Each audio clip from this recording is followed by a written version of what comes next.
Money, money, money, money, money, money, money, money, money, money, money, money, money, money. El manicero llegó, el manicero se va, el manicero se va, el manicero se va. Me voy.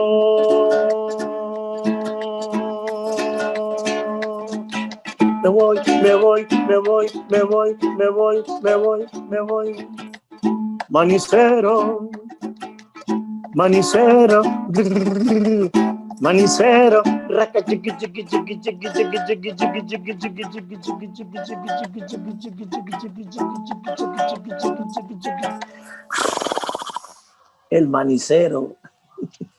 Maestro Rodney, lo que vamos a hacer es que usted contratado con nosotros para que le dediquemos en compañía también del maestro Manuel algo en lo que usted también ha dedicado mucho tiempo, que es la música cubana, en lo cual también junto con La Llanera es una gran pasión y seguramente lo vamos a tener aquí en su casa, en el encuentro cultural, más pronto que nada.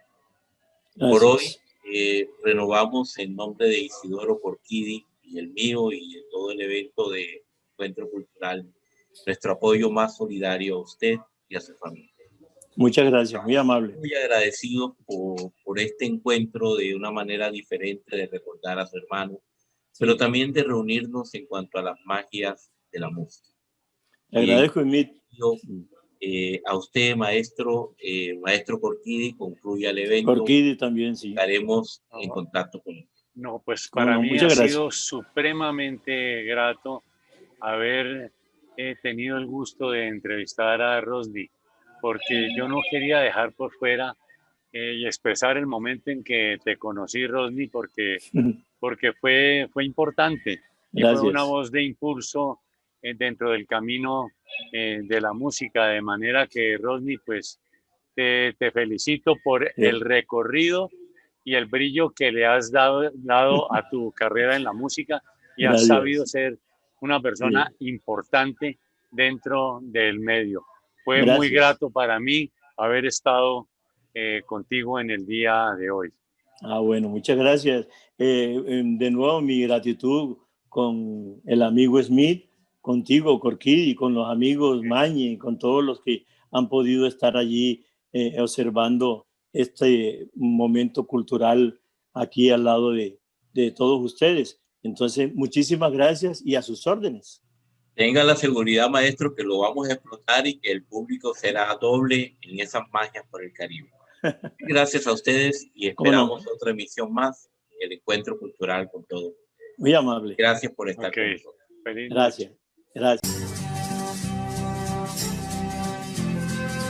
Encuentro cultural. Ayer, hoy y el mañana. Todos bienvenidos.